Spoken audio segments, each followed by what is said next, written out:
Citoyennes et citoyens, chers compatriotes africains et surtout RD Congolais, que Dieu vous bénisse bien. Salut. Shalom pour ceux qui aiment ce langage. Mais je viens ce soir à 18 h, heure de Maryland, à Washington bien sûr, ici aux États-Unis, pour donner une réflexion à nos autorités qui dirigent le pays, la RD Congo, bien sûr, les autorités en général africaines et du monde. Le temps est très dur, chers compatriotes, parce qu'en ce moment précis, nous sommes en train de vivre sous les menaces de disparition comme un peuple. Je parle du peuple africain en général et surtout du Congolais qui a tant bu la coupe amère depuis très longtemps, depuis des siècles. Chers compatriotes, si nous ne nous levons pas pour nous affirmer comme un peuple, on va nous affirmer comme un non-peuple. Je donne deux exemples. Le premier est celui-ci. Alain Pascal, un philosophe du temps passé, a dit que lorsqu'un peuple est affamé, il devient inférieur à un animal. Cela veut dire que le ventre affamé, dira-t-on, n'a point d'oreille. Donc lorsque quelqu'un vous affame, donc il vous donne la faim, il ne vous donne pas à manger ni à boire, il veut premièrement vous affaiblir. Deuxièmement, il veut que vous ne puissiez pas raisonner, arriver à penser à des grandes choses.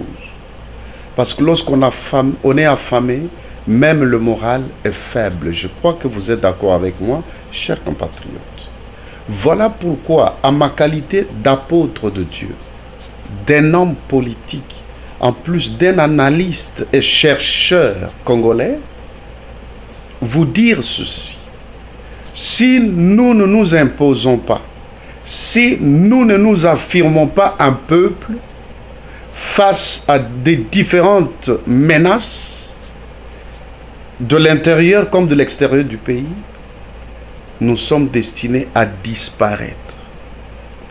Plus de millions de morts meurent, personne n'en parle, ça passe inaperçu aux yeux des hommes, mais ça ne passe pas inaperçu aux yeux de Dieu. S'il y a le droit de l'homme qui existe, ça n'a pas commencé avec l'ONU, les Nations Unies, mais le droit de l'homme a commencé avec Dieu, qui n'a dit ne tuez point, ne faites pas du mal à votre prochain. Aimez votre prochain comme vous-même. C'est là où le droit de l'homme a commencé. C'est-à-dire toutes les lois, les règles internationales, les lois internationales que nous connaissons sont tirées de la pensée de Dieu, le créateur de l'homme. L'homme, Dieu n'a pas fait ainsi l'homme pour souffrir, mais pour se réjouir du bien-être qu'il a mis dans son environnement. Chers compatriotes, levons-nous et affirmons-nous comme un peuple. Je m'en vais maintenant parler aux bergers ou aux leaders des partis politiques. Et je commence même surtout avec ceux des églises, mes collègues pasteurs. Moi, en tant qu'apôtre, je dis ceci. Lorsque une femme est enceinte, au terme même, elle sent les douleurs d'accouchement, aucune femme sage du monde ou bien aucune accoucheuse ne lui dira « Laisse-toi, tu ne vas pas accoucher, Dieu, reste calme, Dieu va accoucher à ta place. » Mais on va utiliser toutes les méthodes philosophiques et psychologiques pour l'encourager à supporter les douleurs, pour l'encourager à pousser le souffle afin que l'enfant sorte. Et lorsque l'enfant sort sous les douleurs atroces, et les accoucheuses et les médecins et elle-même qui a accouché, voire même aussi son mari, tous se réjouissent. Il en est de même pour le peuple africain en général ou congolais en particulier. Vous qui êtes ces bergers, soyez ces accoucheurs. Mais ne soyez pas de ces accoucheuses qui disent à la femme enceinte qui sent les douleurs « Attends, Dieu va agir ». Depuis quand nous avons dit à ce peuple que Dieu va agir, mais Dieu n'a pas toujours agi. Mais nous plongeons ce peuple, n'est-ce pas, à croire toujours qu'il y a des petits démons des ancêtres, les démons des tantes, des oncles, des coutumes, des traditions. C'est eux qui nous combattent, qui nous appauvrissent. Je suis spirituel comme vous. Je sais que le diable a utilisé des familles pour abritir les gens. Ça, ce n'est pas un problème. Mais ça, c'est une petite dimension de compréhension spirituelle. Mais les vrais démons sont des gens qui dirigent nos États, qui ont bloqué tout le système financier. Ils ont bloqué tous les systèmes économiques et les ont dirigés vers leurs propres intérêts. Voilà pourquoi Panama Papers a publié les résultats de ces investigations il n'y a même pas longtemps. Il n'y a pas seulement au Congo, mais partout dans le monde, vous sentez que les gens qui dirigent ce monde sont des sanguinaires. Les gens sans cœur, mes frères et sœurs. Alors maintenant, vous, bergers, au lieu d'aider le peuple, de l'encadrer dans sa révolution, dans son éveil patriotique, pour pouvoir s'affirmer et imposer des vrais systèmes, pouvant l'aider à développer leur pays, vous ne faites qu'aider le peuple à demeurer dans des prières et jeûnes éternels, mais sans solution.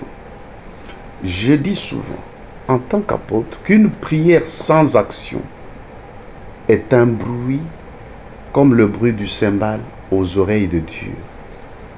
Vous pouvez prier ici pendant 100 jours, 1000 jours si vous voulez, mais si vous n'avez pas posé l'acte, Dieu ne fera rien.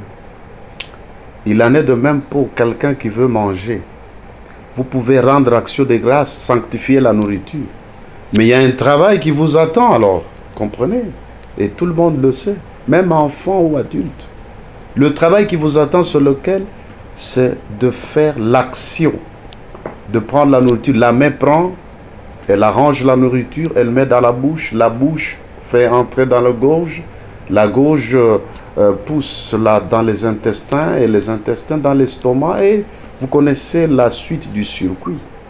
Donc c'est toute une action qui vient du verbe manger. Lorsqu'on mange, le circuit est celui-là.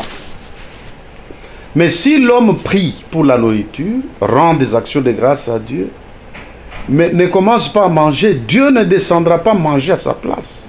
Donc pour dire que les prières que nous avons faites depuis des siècles pendant lesquels nous souffrons, Dieu les a déjà entendues.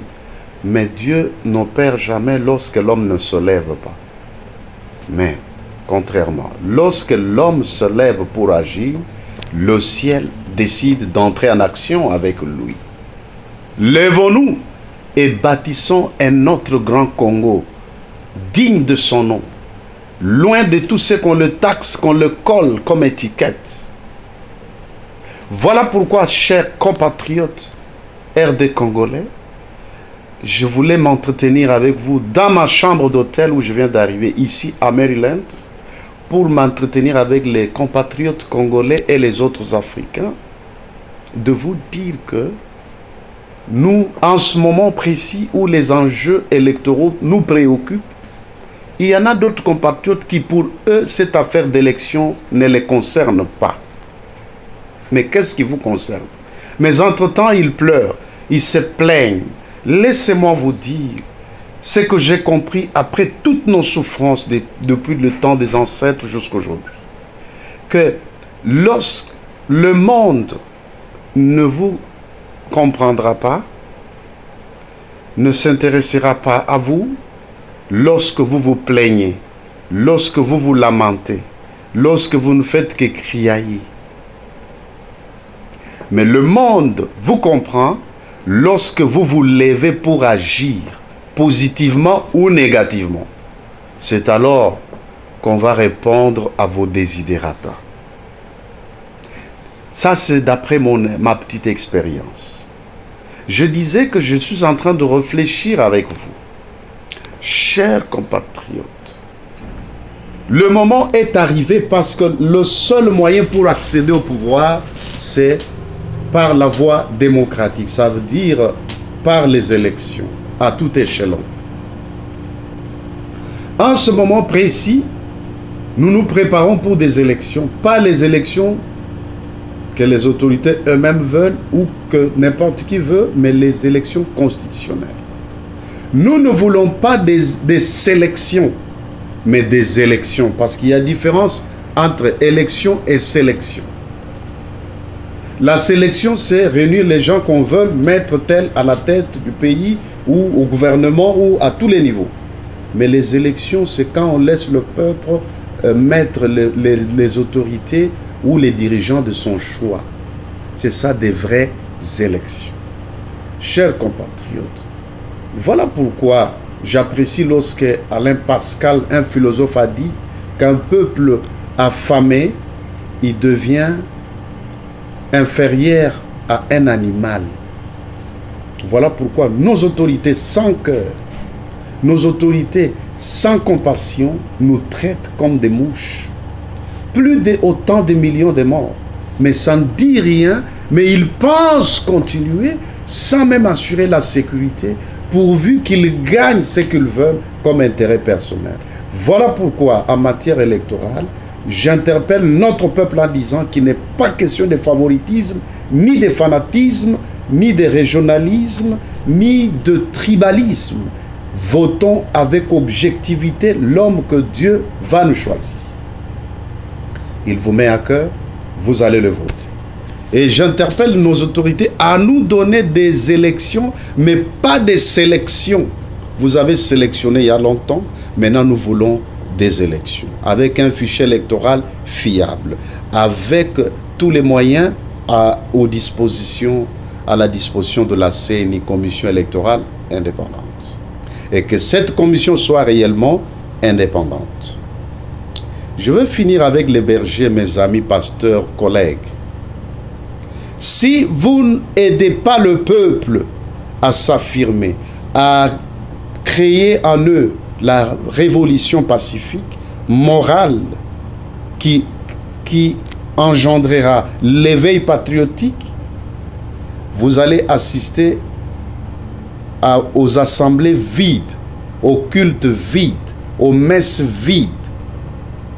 Pourquoi? Parce que ce peuple est en train de comprendre que nos bergers sont en train tout simplement de nous endormir. Dieu va agir, Dieu va travailler, Dieu va combattre pour vous. Mais depuis le temps d'Israël, jusqu'à nos jours, Israël s'affirme, il combat. Voilà pourquoi j'interpelle la conscience de tout un chacun des bergers du peuple de Dieu, de les travailler moralement, avec nos prédications, nos conseils, pour que le peuple s'élève. Lèvons-nous et bâtissons un autre grand Congo au service du monde. Telle est ma vision politique. Pour tous ceux qui se demandent pourquoi un apôtre va s'engager en politique, mais pourquoi Dieu s'était engagé en Jésus-Christ pour venir sauver l'humanité afin de composer son royaume? N'est-ce pas la haute politique? Pourquoi Jésus, existant en forme de Dieu, selon Philippiens 2, 6 à 11, a accepté de venir en chair? Lui qui existait en forme de Dieu, il se déguise en homme simple, en un serviteur. C'était une haute politique de Dieu. Et tout le parcours de Jésus n'était que la haute politique de Dieu, le projet de société pour le salut des âmes.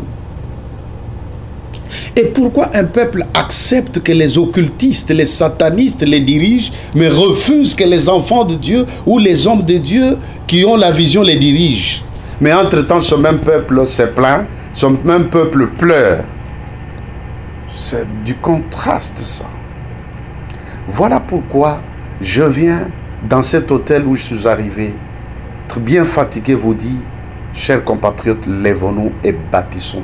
Battons-nous pour nous affirmer comme un peuple et le monde nous respectera et nous accomplirons notre mission, car nous sommes un peuple riche et missionnaire placé au cœur de l'Afrique pour piloter le développement intégral du monde. Voilà pourquoi nous avons tous les minéraux dont le monde a besoin et rien ne nous manque. Ce qui nous manque, c'est la volonté politique. Ce qui nous manque, c'est la politique. Parce que jusque-là, la politique n'a pas encore commencé dans nos pays. C'est encore la politique, la folie du pouvoir qui règne.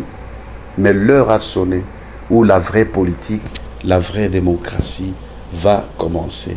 C'était votre humble serviteur, apôtre Valentin Vaillant Kaninda, qui vous aime bien et qui s'est engagé à vous servir comme candidat à la présidentielle en RD Congo, pas de n'importe quelle élection. Que Dieu vous bénisse, que Dieu bénisse la RDC, que Dieu bénisse l'Afrique, que Dieu bénisse tous ceux qui nous suivront à travers le monde entier. Bye bye. Be blessed. Thank you.